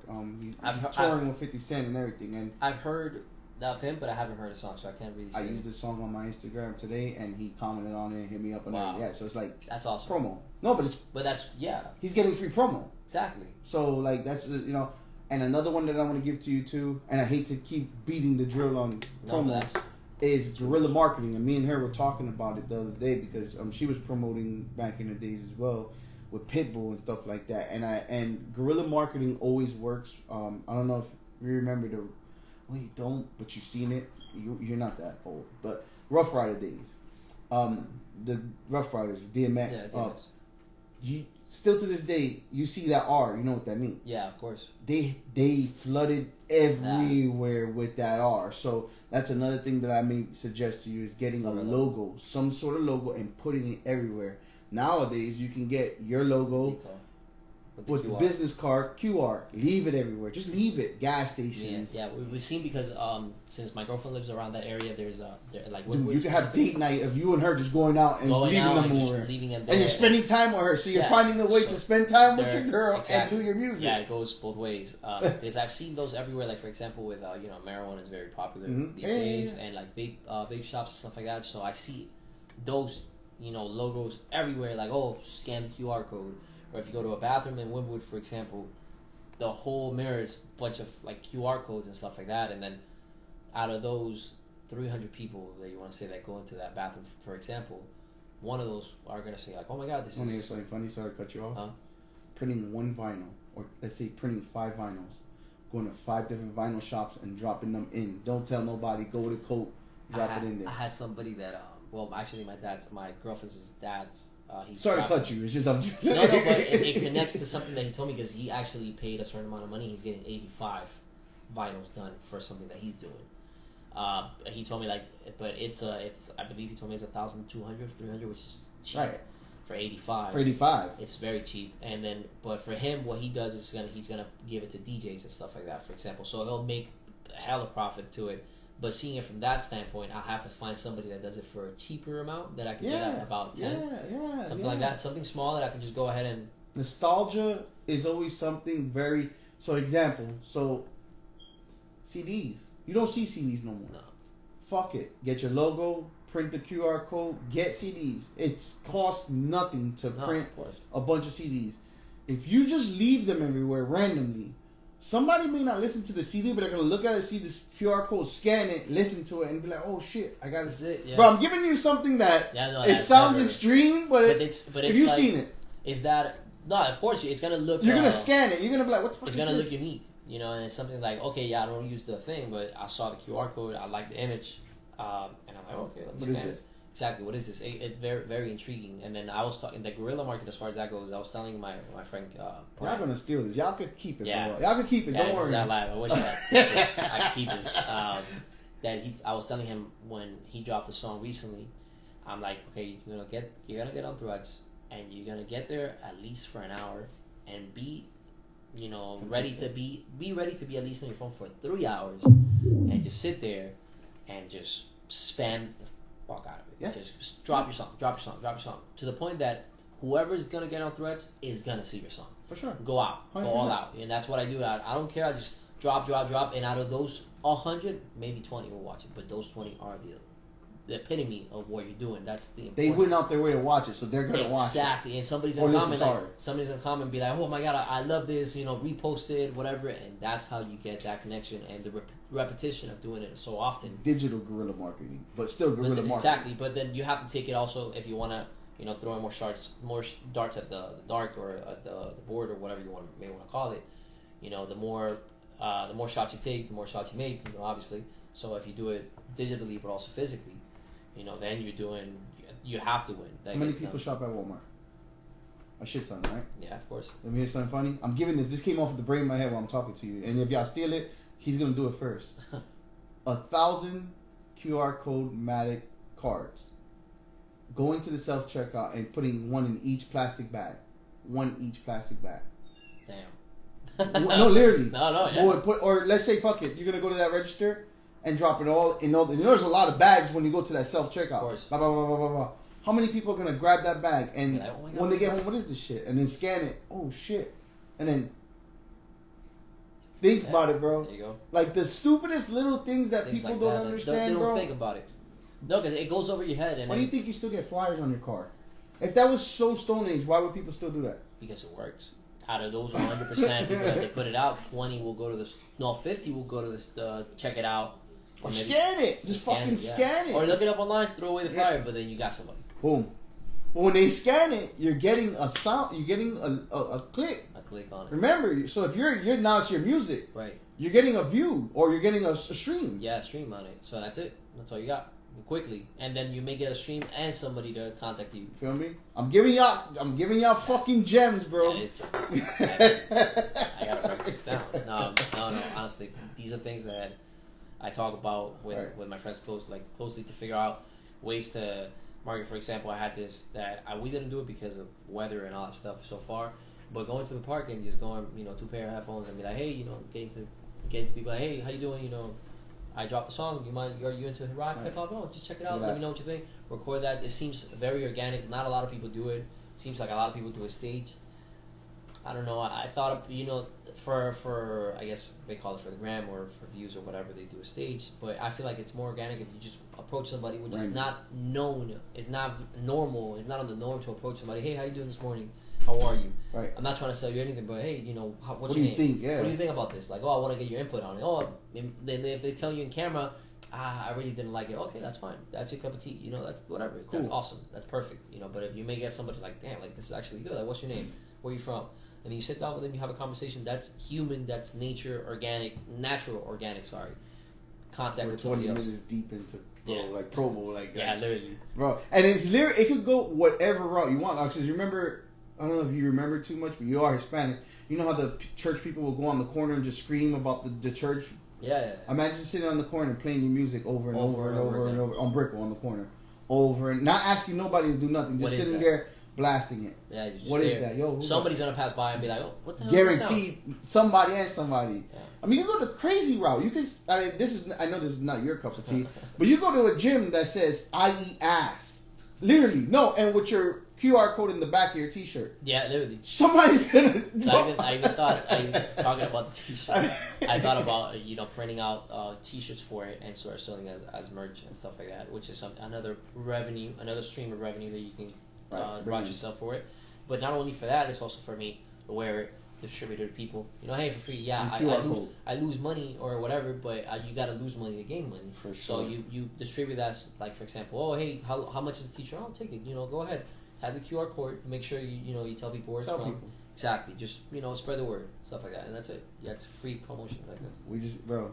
You gotta at least take one of them. You gotta watch this video after we speak about this and take one of those. Analyze it. What did you get the most out of our last interview? Out of a last, I clicked with what I wanted to do, but it kind of was that like you keep on dropping, drop more. Right. So I had already had that in mind because I had set myself from August last year all the way to December. Right. I was in production mode, and then I told myself I'm gonna be from August to December. I'm gonna be in production mode, and then from January I'm gonna start business mode, which is basically distribution. Right. So setting up my songs. That's how I kind of viewed it, and then I haven't stopped being a business, and I kind of been dabbling between both of them, business and production. I haven't kind of like set myself, but that's how I'm trying to get to the 10th song mark in order for me to stop production a little bit and then concentrating more on the business side of it, or stepping back and looking at all the songs that I got, which ones are, for example, chicken tenders or scraps, something I can just drop, whatever, which one's album worthy, which one's mixtape worthy, and stuff like that, which I was talking with my friend Gabriel yesterday. He's like, you're already on that spot where you can kind of like step back and look at this song and be like, this cannot be dropped as a single, this can be dropped as an album, keep it on the side, it's good.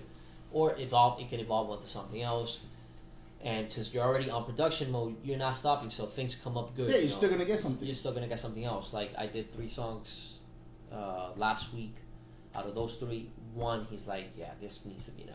All right, cool. 2 were just put in the bank. Yeah, put it in the bag. Yeah. All right, save, whatever. Exactly. Just no throw it promo out. idea with this conversation.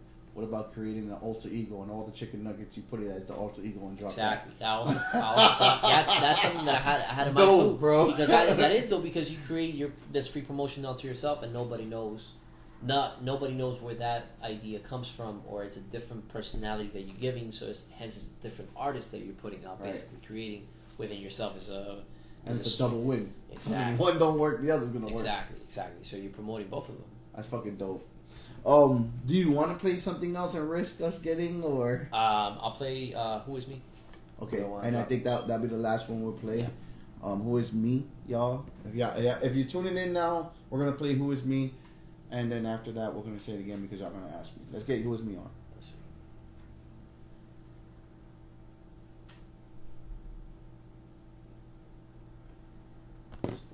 Oh, hold on. The speaker. Remember? Oh, yeah. Turn off. Sorry. Alright.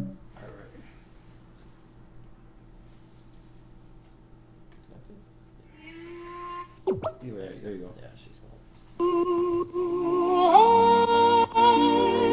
The promised kiss of springtime that makes the lonely winter seem long.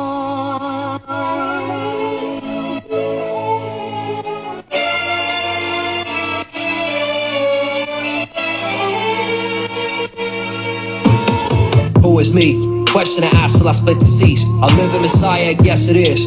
One of a kind, unique in all senses. Living in the shadows like I'm Bruce Wayne. And living the moment I happen to walk in. Feeling the tables are turning. Mixing my time and devotion. Working like fuck it tomorrow. They'll be better than motion pictures. I'll be giving a full description through the speaker. Making me cry like the face in Jesus. Was a slave to myself. It's the realest shit I wrote. In the ring against the ropes. Shadow boxing with the only opponent I got that is worthy of standing in front of me. Going above and beyond. I don't got any limits. You and me are not alike. Yeah. Putting clocks out of time. Yeah. Staying up all night. Yeah. Peter Parker with the venom, bringing the heat and the melting. Gone through many trials and challenges. I'm the anomaly, making my family proud of me. Mama gave birth to a prodigy. Discipline got me feeling like I don't need no sleep. Fuck what they think. Got things in my mind that they can't see. I know what the moment I can be. Having the things I want physically, but mentally I see myself so rich. It should be a crime. I don't write bars to build the whole prison. Got a lot of people counting on me, so I stay in position. Migrated like I'm De Niro. This for the times I couldn't see the light. Stare at the sky for some answer to drop on the blue. The more work that I put, the less I wait and excel. Not in the game of pointing fingers. If I make a mistake, then it may be the best opportunity to bounce back. Ain't the part to back down. Now I stay analyzing the routes and the moves I can take like a chess. I don't say I'm the best, but I walk through the spot like I'm owning the place. Cause I dress full press and I step with a limp like a pimp. And you gotta respect as you're moving your hand as you're thinking like, yeah, he the man. Yeah, he the man. Yeah, he the man. Who is he? Question I asked when I heard Slim. Didn't understand, but my eyes did. It went deep. Touched my lyrics and emotions that created an explosion. Therapy I used to manage that stress from all the fights with parents that came due to the alcoholism, leading to tears I drop by the minute. And I use all my time to connect with my thoughts. Putting up the headphones and let the music heal the wounds that nobody can see. But I know still I beat, and I know that it is what it is. But it ain't till you go make a change. And ride the way that may call me insane. Maybe I am. Maybe I am. Tell me who the fuck's been working more than me. Ain't nobody ever done it like this. I don't seek for the fame, I want respect. God damn it, if I say it, I mean it. And this is my thesis, the mind of Athena, the one that I got. The moment is now, I'm Poseidon, the son of a titan. Prometheus, the one bringing the fire to humans. This is the truest. So this one here that's aggression, Matic. Yeah, that's hungry, Matic. That's hungry. Yeah, I did that. I heard that. I remember exactly that moment where I heard that. I was going through BeatStars. Brent, I'm sorry. I'm gonna say something that Brent told me not to do, but I did it because he's like, you're doing beats, like don't go on BeatStars, don't buy them. And I was like, man, but I just went through this beat, and I was like, I need it. I need this. Like I was driving, I was in traffic. I was like your mom telling you not buy $600 sneakers. Yeah, and you do it. Just do it. He's like, fuck your mom. So yeah, sorry, but I did it, and I was like, man, I need to write this. And I remember exact moments because what I do, obviously, you spend a lot of time driving and all that stuff. So right. What I do, like I said, I don't listen to music often. What I do is listen to beats to be conditioned onto lyrical exercise. Yeah, and you don't know it consciously. You don't know it subconsciously. Things are working on behind the scenes and stuff like that.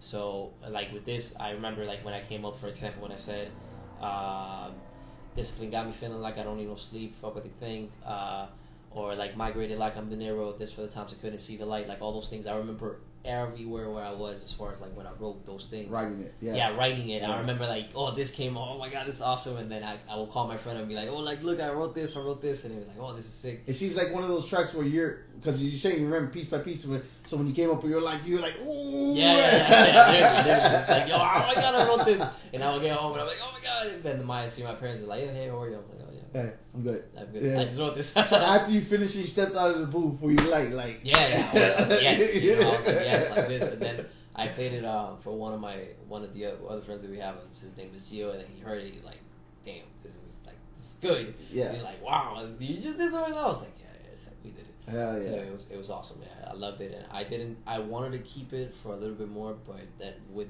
also talking with Brent, he kind of told me like we need to put a little bit.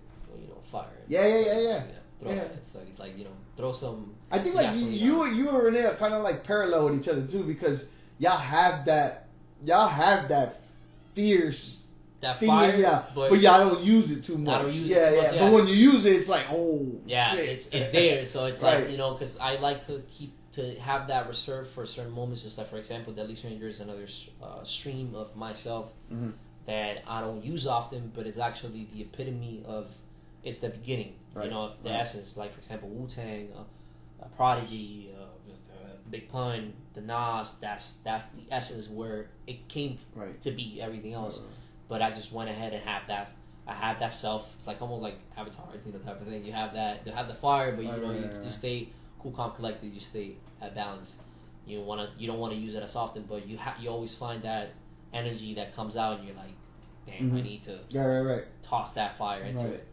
So I would like to play you another one, but I don't know if time allows. No, I want to save this because, like I said, I'm thinking.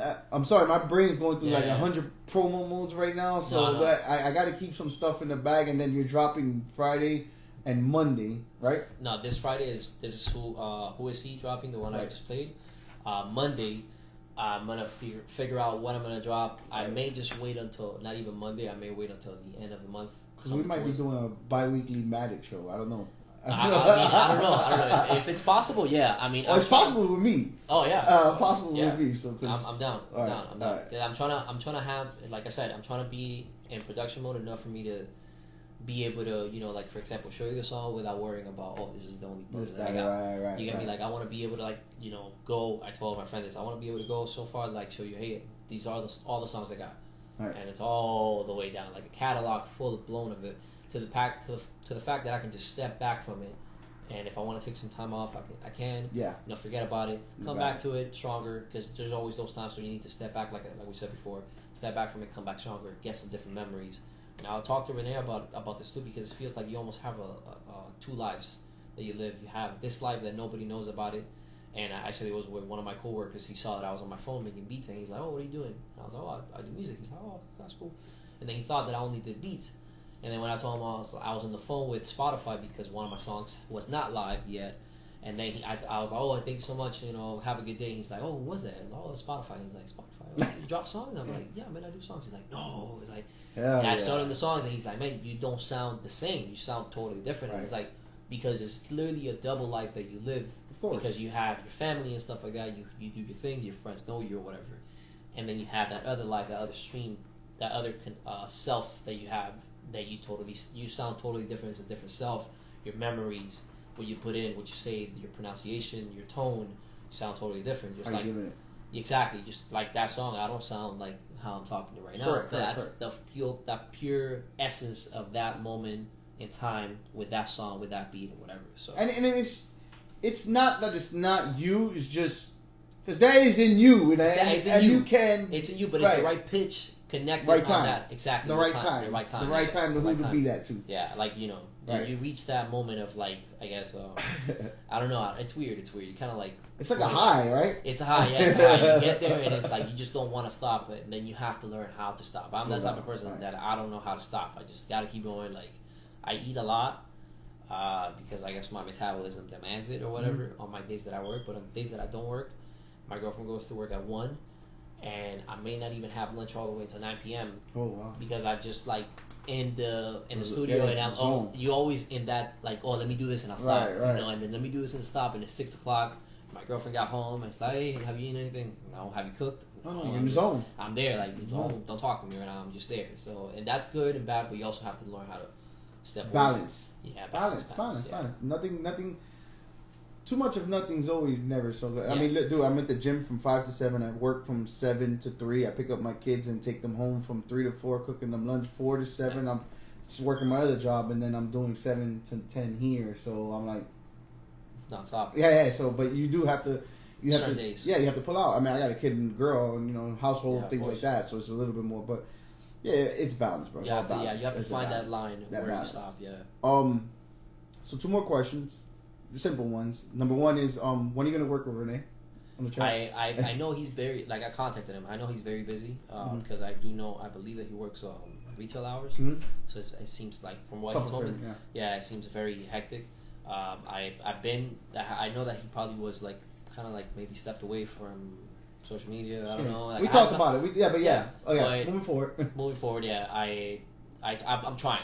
We're trying. Okay, so it's in the works. It's in the works. I'm hoping that soon enough we get together and we can do something. That the day aligns. I'm pretty sure it will. Hopefully soon. But yeah, man, I'm more than welcome to do anything. Hell yeah. And number 2 is maybe it will never happen with you. Maybe it would. But if you're good at a lot and you know how to improvise with music and things like that. You have a good ear for sound.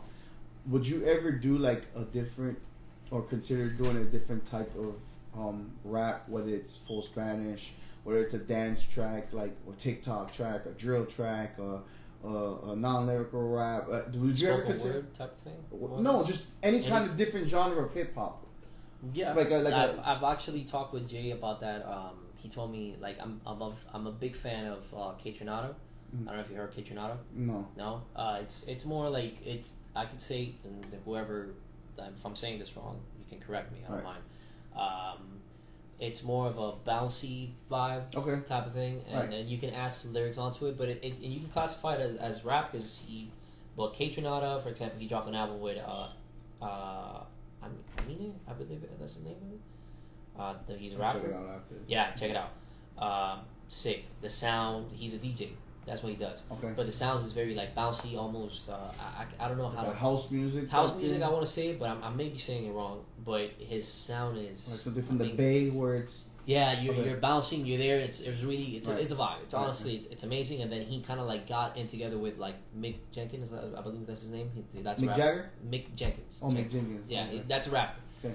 Got together. Sorry, remember I'm older, so no, you're good. But because those are things that I song dropped like 5 years ago, and I just realized type of thing. So I just came across that. He's like, oh, like Jay asked me, like, are you familiar with Kitchenada? Or for example, I'm a very rest in peace Mac Miller. I'm a very big fan of Mac Miller. Okay, so that's the Bay. That's why I asked you. So it's the Bay. Yeah. That's the type of music. Yeah, exactly like that. For example, bringing it back to Mac Miller. Things. Yeah, and he dropped Circles. Or I don't know if you heard it. You heard Circle? Yeah. The last album from Mac Miller? Post Numbers, I believe you say it. And Swimming. That can be say as like, for example, 2001. It's more like it could be say as rap, but it's not rap because it's mostly like spoken word, melodic.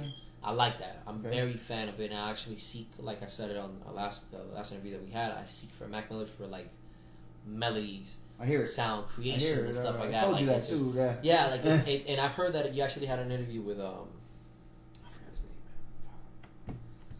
You had an interview with somebody recently on a podcast. Rudy? Yes. Okay. And I heard that, I saw the interview and I heard that he didn't know who Mac Miller was, I believe, right? From doing this. Yeah. And I was like, man, when you said that, I'm like, man, this guy doesn't know. Because I was once there when I didn't know. And when, and I can remember it was like around 2014 that somebody told me that I should listen to Mac Miller. But I was so focused on Eminem that I was like, I can't take my head out. I can't go to Eminem to Mac Miller. No, I can't, turn it right. Right. So, but then when I found him, it was 3-4 years before he died. I was like, man, this guy's insane. Right. And then when he started putting out those albums like Swimming, and then when he died, that album and all those songs that he was putting out with the melodies, the composing, and then I saw that he played the guitar, the instruments, and I was like, man, this guy is insane. Another level of creation. The it's not even rhyming. He's not even rhyming, but the way that he pronounces words, the sound, maybe some words he just twists. It's amazing. Like, it's spoken word with like live instruments and consciousness at the same. He genius, genius in all levels. I mean, able to express a message with no need of you thinking about the rapping, but you're just so focused about the song and the music, the musical composition, that you forget about the spectrum, about rapping. And I do think, I don't want to put that as a reason, but it does fall into a lot of psychedelics too. Yeah. I mean, not in a bad way, but you gotta open it. And if you're drug free, you really have to tap into your cerebellum. I had an experience with psychedelics because you can get on the psychedelic level without doing psychedelics. With meditation. But there's people that mostly have done that to seek that or to get a different perspective at life. Correct. So I did at the shrooms for the very first time, and I was very scared of the way that I was going to feel, and I did it with my girlfriend, and my girlfriend actually got scared. When she got into that state, she was scared, and she did it before. She was scared, and then she told me, "I've never seen you this calm." And everybody told me, like, "Hey, when you do it, look outside, look at." It hits different. It hits different for different people. To me, I just sat in bed, I laid back, and I remember I closed my eyes, and I saw so many shapes. I was awake, but my brain, my eyes, I was so into my brain, watching everything, all the forms. I saw musical notes. I saw myself in the studio. I saw things that I didn't want to see, and I saw how I told myself I don't want to see that. It switched onto something else once I accept that. It was so crazy. I saw myself, like, inner side of myself. I don't know. It was so weird. That's another all-hour interview. Yeah. But I'm saying that. No, you're good. I'm saying that to say this, that like it kind of like opened my mind into seeing another side of myself as this, like, wow, like this is me. This is the inner self of me. Like, you know, it brought something good when I thought it was gonna bring something bad. No, but it did the opposite. It did the opposite, and then the next day I woke up. I'm like, wow, this is insane. I don't know how to explain it, to like put it into physical words, but I feel great. You know, micro dosing helps, bro. Church, little music here and there. Me personally, I stay away from psychedelics due to family. One part of my family dealing with mental disorders and stuff like that. So a lot of them triggered from. And me personally, I've tried it twice. I've tried shrooms and I tried LSD, and horrible. But I think there's inner demons that I have within myself as well. Right, that you haven't. That's what somebody else had told me. If you're not a good state of mind, you may not have as a good experience as somebody else that may be balanced. Which I thought that I was gonna go left, but you were right, and I went right. But you're at peace too, so and that shows that, and that actually gave me peace when I didn't know that I had peace. You know, that stuff like that, and I did it like 6-7 months ago, and that's within having, you know, regular conversations or discussions with, you know, your girlfriend, your spouse, or whoever it is that you think they're gonna affect you, but within yourself, that's external. Within yourself, you know that you're at peace. So it tells you that you're okay, and then whatever you have here and that's showed here, it's what you want to do. So kind of like open your mind a little bit more. Better. Yeah. So I'm not saying, because I'm not very big on right. But I did appreciate it more onto it, to the fact that, oh, you know, I'm willing to do it again at the time. Medically. Yeah, exactly. for medically. Medically. If it was to show again, the opportunity arose, and I would take it, honestly. You know, because it seemed good. It was so bad for me. Like, you ever seen Insidious? Yeah. You know the red face guy? I seen that because I did it way young. I am, to this day, I still remember seeing that guy, and I seen the movie, and I was like, no fucking way this shit is real, because I seen this guy before this movie came out, and it was like right on my neck right here, and it was breathing and drooling, and I was like, I wasn't scared, I was just like, fuck, what am I gonna do here? Yeah, why so I was on the fine line of knowing this ain't real, like, stop, don't believe it, but I'm like, bro, this shit. So that was one time, and then with the LSD, that was the shroom. With the LSD, it was just like, it was like a roller coaster. I felt really sick. And then you felt good? No. And then from there, I felt like my face was sweating and melting. And I was like, what the fuck? And then the guy came back again. So I was like, yeah, stay away from fucking psychedelics. That's a sign. Everybody's different. I'm bad with drugs. Like weed, I don't smoke weed because I get insecure, paranoid, claustrophobic, all these things. Yeah, I've had talking about one of the points that you have questioned last interview, that you told me that, you know, you probably had your issues with substances, which I have. I was very into nicotine for a certain extent for a while. Yeah, and it's rough. And yeah, it is. And now I've grown over the point of, like, I can smell that if somebody's smoking like probably like 20 feet away from me, I can smell it. That's how bad it is. Right, like, right. You know, you want it. Right. But I learned how to separate myself from it, and I learned how to accept it. Just like alcohol and those substances are always going to be there. But you have to learn how to live with them. Mm-hmm. Just like you can't be like, oh, I'm going to escape it today. Live in a bubble. Yeah. It's always going to be there. You know, you can't. You know, you record music in the studio. People smoking, people drinking, smoke all the day, all the time, or they drink or whatever. Right. It's your decision not to drink. You know, like today, you know, I wanted to have a drink. I can have a drink. You respect that. You know, you have that. And if you don't want to have a drink, that's your decision. Respectfully, we keep moving. Exactly. And it was light. And it was light too. Yeah, exactly. Healthy. But that's how I guess I grew onto it from it. And same thing with those, like with marijuana and stuff like that, and all the substances. I may do it if it's a special occasion or whatever, just like drinking and everything else. If I go out, I'm able to do it, but respectfully. In moderation. In moderation, I know that next day I'm not supposed to be doing that, or next day you're becoming, because it's going to become a habit. Yes. And you're going to have it always in your head, and you may transition that towards, you know, your son, your daughter, or whatever, and you need to learn how to dominate that at an early stage so you can learn how to transition that onto whoever comes down next in your line, you know, your legacy. Great. So, Matic, we are going to finish this today. This was the first listening session I've had, and like I told you, wow, great music from you. We are not done yet. This is like our part 1, part 2 of more and everything else to come.